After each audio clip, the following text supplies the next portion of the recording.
Good morning students.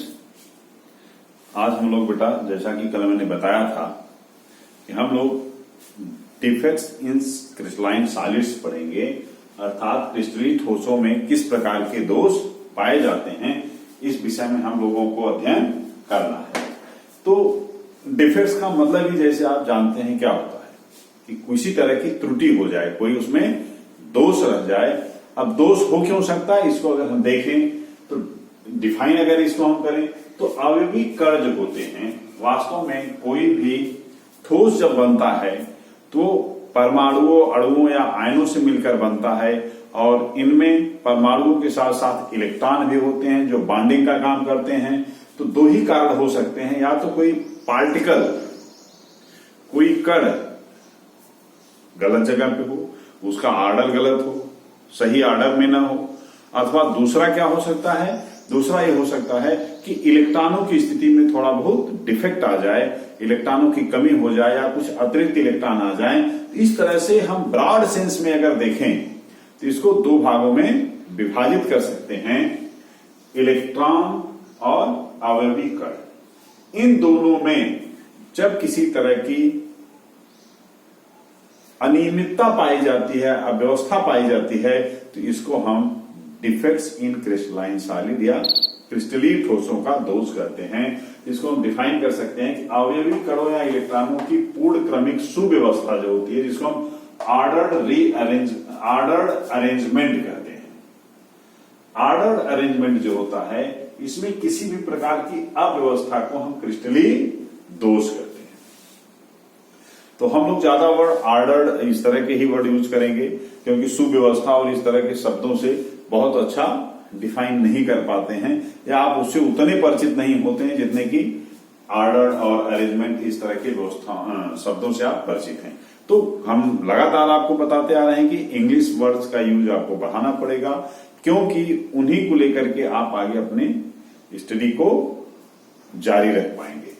तो बच्चों देखो, यहां पर ऑर्डर्ड अरेंजमेंट में अगर किसी भी प्रकार की अव्यवस्था है या डिसऑर्डर है जिसको हम कहते हैं, तो उसको हम क्रिस्टलीय दोष कहते हैं। अब एक चीज जो ध्यान देने वाली है वो ये है कि 100% ऑर्डर्ड अरेंजमेंट यानी 100% शुद्ध व्यवस्था, त्रुटि रहित व्यवस्था केवल 0 केल्विन पर ही संभव है, जबकि गतिज ऊर्जा शून्य होती है। आपको ठोस अवस्था के प्रारंभ में ही मैंने बताया था कि गतिज ऊर्जा जो होती है ये परम ताप पर निर्भर करती है, और परम ताप शून्य होने पर गतिज ऊर्जा शून्य हो जाएगी, यानी कणों में किसी तरह का विचलन नहीं होता है।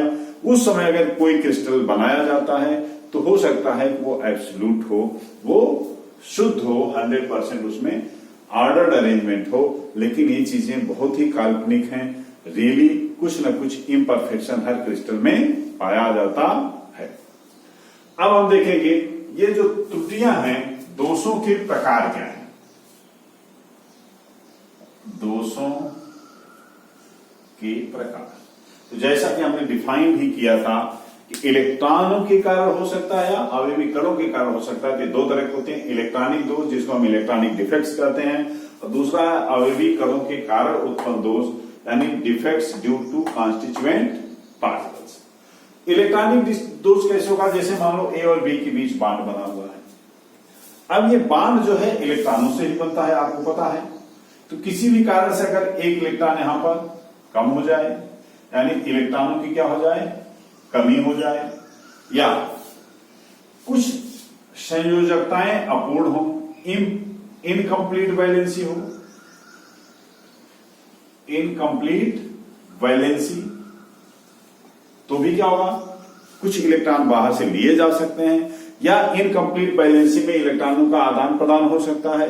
तो इस तरह से इलेक्ट्रॉनिक दोष जो होते हैं या तो इलेक्ट्रॉनों की कमी से होते हैं या इनकम्प्लीट वैलेंसी से होते हैं, और कभी कभी इलेक्ट्रॉनों के आधिक्य से भी हो सकते हैं।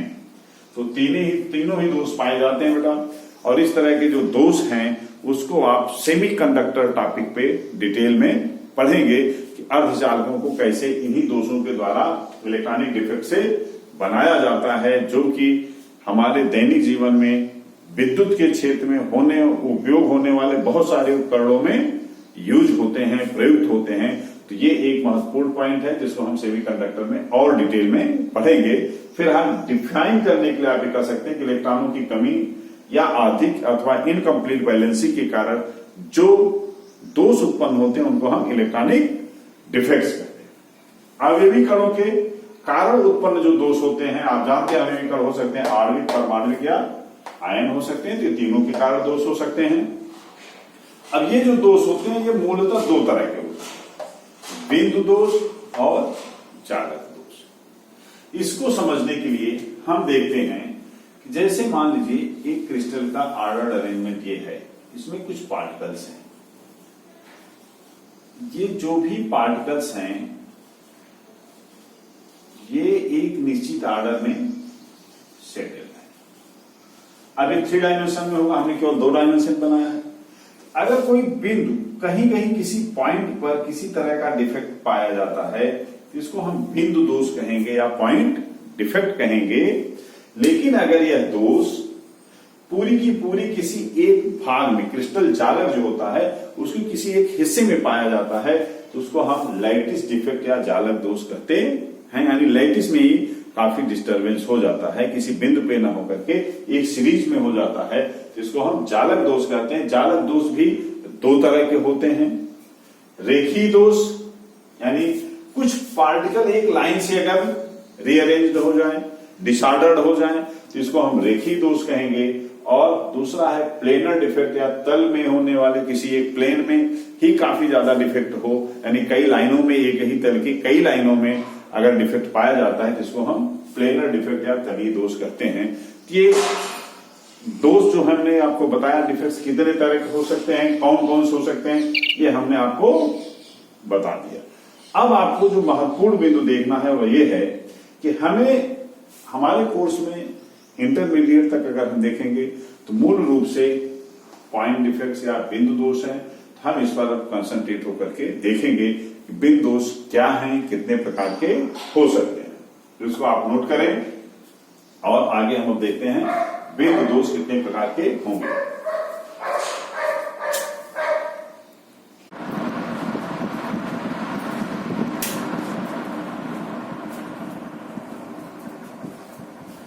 तो चलिए बच्चों, हम लोग देखते हैं क्रिस्टलों में बिंदु दोष कितने तरह का होता है। तो बिंदु दोष है क्या, पहले तो इसको देखो। जैसे मान लो एक क्रिस्टल जालक है, हमने बहुत सिंपल सा लिया हुआ है।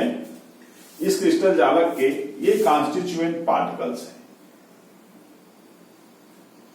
ये अवयवी कण हैं। ये धनायन भी हो सकते हैं, ऋणायन भी हो सकते हैं, कोई परमाणु हो सकता है या कोई अणु हो सकता है। ये किसी भी तरह के पार्टिकल हो सकते हैं। और ये जो बीच का स्थान होता है इसको हम अंतराकाशीय स्थान कहते हैं। अंतराकाशीय स्थान या इंटरस्टिशियल स्पेस। अब देखिए, इन्हीं पॉइंट्स और अंतराकाशीय स्थानों में जो डिफेक्ट क्रिएट होता है उसी के आधार पर हम डिफाइन करेंगे कि कितने तरह के हो सकते हैं। तो सबसे पहला है स्टोइकियोमेट्रिक डिफेक्ट। स्टोइकियोमेट्री क्या होती है ये आप पहले समझिए। जैसे एक कंपाउंड है, मान लीजिए A2B3, यहां पर A के कितने परमाणु हैं? 2। B के कितने परमाणु हैं? 3। तो ये आप देखते होंगे हमेशा पूर्णांक में होते हैं, सरल अनुपात में होते हैं। तो किसी भी अणु को प्रेजेंट करने के लिए, निरूपित करने के लिए उसके अवयवी परमाणुओं की जो संख्या होती है उसको सरलतम और पूर्णांक के रूप में व्यक्त करने वाली जो संख्याएं होती हैं उन्हीं को हम स्टोइकियोमेट्री कहते हैं। यानी A2B3 इसके स्टोइकियोमेट्री को प्रेजेंट कर रहा है। ये परमाणु इसी अनुपात में, सरल अनुपात में पाया जाता है, A और B की संख्या। ये कभी भिन्नात्मक नहीं होती सामान्य रूप से। ये आपने देखा होगा किसी भी जड़ तत्व को या किसी भी अणु को या किसी भी यौगिक को जब हम प्रेजेंट करते हैं तो इस तरह से इनकी संख्याएं हमेशा पूर्णांक में होती है। अब अगर किसी भी कारण से दोष उत्पन्न होता है लेकिन ये मेंटेन रहता है, यानी परमाणुओं का अनुपात प्रभावित किए बिना अगर दोष उत्पन्न होता है तो इसको हम स्टोइकियोमेट्रिक डिफेक्ट कहते हैं। और अगर परमाणुओं का जो अनुपात है वो डिस्टर्ब हो जाता है, यानी कुछ अनुपात में कमी या अधिकता आ जाती है, जैसे यहां पे हम देख रहे हैं कि A 1.9 एंड B2, यानी A को A2 B3 है। जैसे हम अगर देखें कि A2 होना चाहिए था, B का 3, B3 मेंटेन है, लेकिन A की केवल 1.9 परमाणु आ रहे हैं ओवरऑल रेशियो में पूरे क्रिस्टल में, तो इसका मतलब कहीं न कहीं A की थोड़ा बहुत कमी हो गई है और स्टोइकियोमेट्री डिस्टर्ब हो गई है। इसको हम कहते हैं नॉन स्टोइकियोमेट्रिक डिफेक्ट, या इसी तरह से B में चेंज हो सकता है। इसका मतलब स्टोइकियोमेट्रिक डिफेक्ट में स्टोइकियोमेट्री में कोई असर नहीं होता, अव्यवस्था जरूर उत्पन्न होती है लेकिन स्टोइकियोमेट्री मेंटेन रहती है। तो अगर स्टोइकियोमेट्री मेंटेन है इसको हम स्टोइकियोमेट्रिक डिफेक्ट कहेंगे। अगर स्टोइकियोमेट्री बैरी कर गई, वो नॉन स्टोइकियोमेट्रिक कंपोजिशन हो गया, तब इसको हम नॉन स्टोइकियोमेट्रिक डिफेक्ट कहते हैं।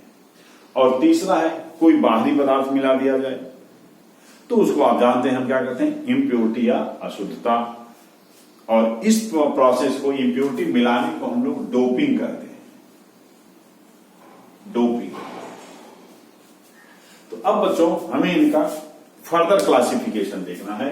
अगर स्टोइकियोमेट्रिक डिफेक्ट को हम देखें तो सहसंयोजी आणविक ठोस, सहसंयोजी या आणविक ठोस अलग तरह से शो करते हैं, आयनिक ठोस अलग प्रकार के शो करते हैं। सहसंयोजी या आणविक ठोस जो होते हैं ये दो तरह के दोष प्रकट करते हैं, रिक्तिका दोष या अंतराकाशी दोष, इंटरस्टिशियल डिफेक्ट। यानी अगर किसी पॉइंट पर जहां पर ये कण हैं, अगर कुछ कण अपनी जगह से हट जाएं, कुछ कण अपनी जगह से हट जाएं, रिप्लेस हो जाएं, तो इसको हम क्या कहेंगे, इंटरस्टिशियल डिफेक्ट, सॉरी पॉइंट रिक्तिका दोष। यानी कुछ वैकेंसी उत्पन्न हो जाएंगी, कुछ कण यहां से क्या होंगे, वो नहीं मिलेंगे। इसका मतलब कि रिक्तिका दोष जो होता है वो तब पाया जाता है जब कुछ कण अपनी जगह से हट जाते हैं, वो वहां पर नहीं पाए जाते हैं। और आपको सीधे देख के क्लियर होगा कि पूरे इस लैटिस का आयतन सेम है लेकिन भार घट जाएगा क्योंकि कुछ कण कम हो जाएंगे। ऐसे में इनका घनत्व क्या होगा, घट जाता है। यानी जहां पर इनका दोष होता है वहां पर घनत्व कम हो जाता है। और अंतराकाशी दोष क्या है, अंतराकाशी दोष में अगर कुछ कण जहां पर हैं वो तो प्रेजेंट ही है, लेकिन कुछ नए कण बीच बीच में कहीं न कहीं पाए जा रहे हैं जिनको यहां पे नहीं पाया जाना चाहिए था।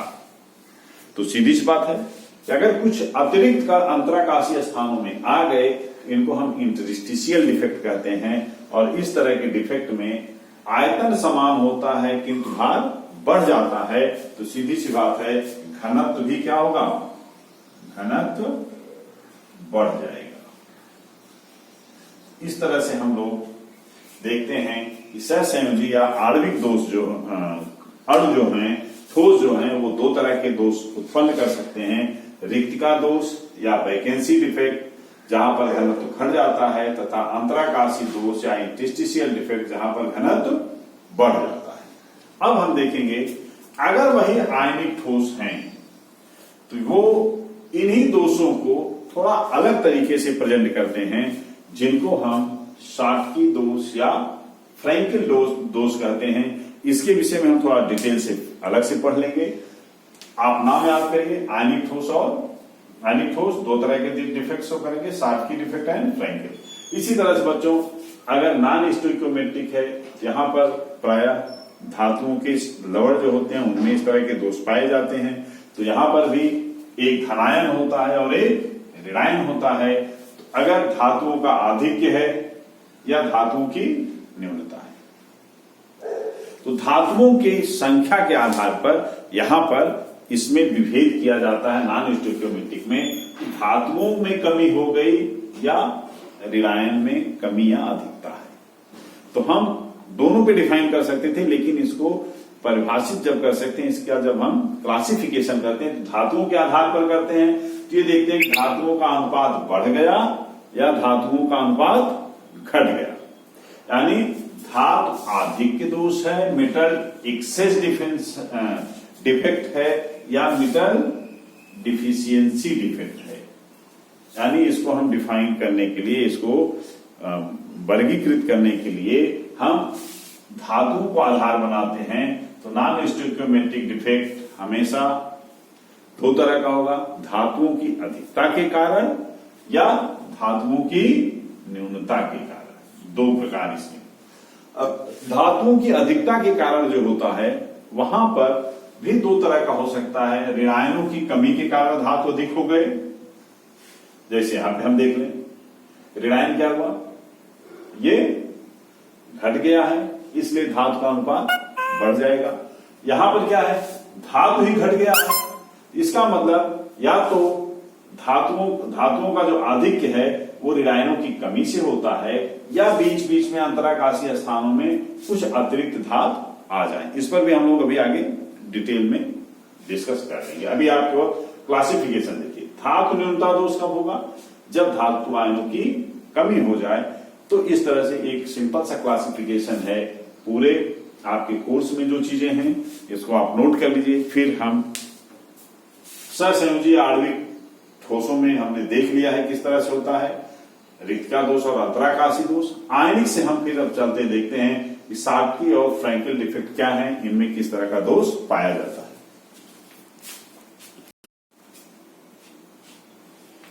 तो बच्चों हम लोग साटकी दोष और फ्रैंकल दोष जो आयनिक कंपाउंड में पाए जाते हैं, इन पर एक कंपैरेटिव स्टडी कर लेते हैं, चीजें हमें क्लियर हो जाएंगी। सबसे पहले आप साटकी दोष देखिए। साटकी दोष में जो कैटायंस और एनायंस आप देख रहे हैं, एक चीज ये देखिए कि ये हमेशा क्या है, इंटरवल पर है। हमेशा कैटायन के बाद क्या है, एनायन है। या ऐसे आप देखिए कोई भी कैटायन आप ले लीजिए, चारों तरफ एनायन से घिरा हुआ है, कोई भी एनायन ले लीजिए चारों तरफ कैटायन से घिरा हुआ है। और इनमें विद्युत उदासीनता हमेशा बनी रहती है, यानी कुल धनावेशों की संख्या कुल ऋणावेशों की संख्या समान होती है, और ये दोनों में क्या होता है, सेम होता है। यानी किसी भी आयनिक कंपाउंड में चाहे जो डिफेक्ट हो, फ्रैंकल या साटकी, उसकी विद्युत उदासीनता पर कोई प्रभाव पड़ने वाला नहीं होता है, वो हमेशा मेंटेन रहता है। अर्थात कुल धनायन और कुल ऋणायनों की संख्या समान होती है। अंतर कैसे क्रिएट होता है, साटकी दोष में क्या होता है कि अगर मान लो एक कैटायन किसी भी कारण से अपनी जगह से गायब हो गया, यहां पर एक वैकेंसी क्रिएट हो गई, रिक्तिका जिसको हम कहते हैं, एक रिक्तिका बन गई, तो क्या होगा, कैटायनों की संख्या घट जाएगी, एनायनों की संख्या बढ़ जाएगी, और इसको मेंटेन रखने के लिए एक ऋणायन की वैकेंसी भी यहां से क्रिएट हो जाएगी। यानी धनायनों और ऋणायनों की रिक्तिकाएं समान होती हैं साटकी दोष में, और ये कम पाए जाते हैं। तो सीधी सी बात है कि इनका आयतन समान रहेगा, द्रव्यमान घट जाएगा, और ऐसी स्थिति में घनत्व जो है वो घट जाता है। अब दूसरा पॉइंट, ये कब होगा, उस स्थिति में होता है जब उच्च समन्वय संख्या होती है, कोऑर्डिनेशन नंबर हाई होता है। यानी हर धनायन या हर ऋणायन ज्यादा आयनों से घिरा रहता है, बाएं दाएं जाने का कोई स्थान नहीं होता है, वो अपने स्थान से डिस्प्लेस नहीं हो पाता है। केवल एक ही पॉसिबिलिटी होती है, वो अपने जगह से गायब हो जाए, वहां से डिसअपीयर कर जाए, कोई रिक्तिका क्रिएट कर दे, और ऐसी कंडीशन को हम कहते हैं कि ये साटकी डिफेक्ट है। और इस समय ये उन्हीं कंपाउंड में होता है जिसमें उच्च समन्वय संख्या यानी कोऑर्डिनेशन नंबर जो होता है, ये क्या होता है बेटा, हाई होता है, उच्च होता है। और कैटायन व एनायन का साइज भी लगभग समान होता है। जिन यौगिकों में उनमें ही साटकी डिफेक्ट पाया जाता है। अब हम डाइलेक्ट्रिक कांस्टेंट को देखें। डाइलेक्ट्रिक कांस्टेंट क्या होता है, फिजिक्स में आपने पढ़ा होगा कि हर माध्यम का अपना एक गुण होता है कि वहां पर विद्युत क्षेत्र की तीव्रता बढ़ेगी या विद्युत क्षेत्र की तीव्रता घटेगी। इसी को रिप्रेजेंट करने वाले गुण को, किसी माध्यम के गुण को हम डाइलेक्ट्रिक कांस्टेंट कहते हैं या परावैद्युत स्थिरांक कहते हैं। तो उसका डिटेल हमें नहीं देखना है, केवल आप याद रखिए कि शॉटकी डिफेक्ट में डाइलेक्ट्रिक कांस्टेंट पर कोई इफेक्ट नहीं पड़ता है, वो समान रहता है, उसमें कोई चेंज नहीं होता है। इसके एग्जांपल्स विशेष करके ध्यान रखना है कि जैसे एल्कली मेटल्स है, Na है, K है, CS है, इसी तरह से कैल्शियम के साथ हो सकते हैं, मैग्नीशियम के साथ हो सकते हैं। तो जो highly ionic compounds electropositive metals हैं, जनरली उनमें कैटायंस और एनायन सेम होते हैं और वो शॉटकी डिफेक्ट शो करते हैं। अब हम फ्रैंकल डिफेक्ट देखते हैं। फ्रैंकल डिफेक्ट में विद्युत उदासीनता बनी रहेगी जैसा कि हमने बताया, लेकिन यहां पर कुछ पार्टिकल्स जो धनायन है बहुत छोटे आकार होने के नाते ये धनायन अपनी जगह से रिक्तिका क्रिएट करते हैं, किंतु गायब नहीं होते, डिसअपीयर नहीं करते, वो किसी न किसी अंतराकाशीय स्थान में जाकर के सेट हो जाते हैं। इसका मतलब इसमें एक साथ दोनों चीजें पाई जाती हैं, एक रिक्तिका भी पाई गई, एक वैकेंसी भी बन गई और एक अंतराकाशी स्थान भी फिलअप हो गया। तो हम कह सकते हैं कि इसमें दोनों दोष एक साथ पाए जाते हैं। फ्रैंकल डिफेक्ट में रिक्तिका भी क्रिएट होती है और एक कैटायन जो रिक्तिका क्रिएट करता है वो अंतराकाशीय स्थान में जाकर के डिसलोकेट हो जाता है, इसीलिए इसको डिसलोकेशन डिफेक्ट भी कहते हैं। इसको हम क्या कर सकते हैं, डिसलोकेशन डिफेक्ट, विस्थापनी दोष। विस्थापनी दोष क्यों इसको हम कहेंगे, क्योंकि ये कण अपनी जगह से केवल डिसलोकेट हो रहा है, तो द्रव्यमान में और आयतन में कोई प्रभाव पड़ेगा नहीं, इसलिए इसका घनत्व समान बना रहता है, घनत्व में कोई कमी नहीं। अब निम्न कोऑर्डिनेशन नंबर क्या है, अगर इसके चारों तरफ कम, जैसे हम कैटायन को देख रहे हैं, अगर इसके चारों तरफ रेडायनों की संख्या कम हो जाएगी तो अपनी जगह से आसानी से डिसलोकेट करेगा। अगर समन्वय संख्या ज्यादा होगी, ज्यादा गैदरिंग होगी रेडायनों की, ये अपनी जगह से डिसलोकेट नहीं हो पाएगा। इसीलिए हमेशा फ्रैंकल डिफेक्ट उन्हीं यौगिकों में, आयनिक कंपाउंड्स में पाया जाता है जहां पर कोऑर्डिनेशन नंबर कम होता है। और दूसरी बात, अपनी जगह से डिसलोकेट होना है, बीच में स्थान बना करके अंतराकाशीय स्थान में रहना है, तो इसका साइज निश्चित रूप से कैटायन का छोटा होना चाहिए। बड़े साइज का अगर कैटायन होगा तो वो क्या होगा, अपनी जगह से डिसलोकेट नहीं हो पाएगा, जैसे कि हमने शॉटकी डिफेक्ट में देखा। तो यहां फ्रैंकल डिफेक्ट में कैटायंस जो होते हैं वो काफी छोटे होते हैं with respect to the anion. यहां पर डाइलेक्ट्रिक कांस्टेंट घट जाता है क्योंकि विपरीत आवेश काफी नजदीक आ जाते हैं। विपरीत आवेश नजदीक आते हैं तो इनसे विद्युत क्षेत्र की तीव्रता को बढ़ा देते हैं, इसलिए यहां पर कैटायन डाइलेक्ट्रिक कांस्टेंट घट जाता है। एग्जांपल्स में आप एक चीज हमेशा ध्यान रखिए कि जो नोबल मेटल्स हैं या जो संक्रमण धातुएं हैं उनके salt generally Frenkel defect show करते हैं, क्योंकि उनका साइज रिलेटिवली कम होता है, साइज उनका छोटा होता है, जैसे AgCl है, AgBr है और जिंक सल्फाइड है।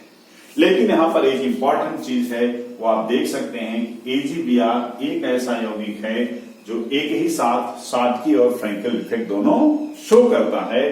तो इस तरह से आपने शॉटकी और फ्रैंकल डिफेक्ट में दोष देखा। बच्चों, डिफेक्ट्स इन क्रिस्टलाइन सॉलिड्स का थोड़ा सा हिस्सा बचा रह गया है, जिसे हम नेक्स्ट लेक्चर में कवर करेंगे। आज के लिए अभी इतना ही। Thank you.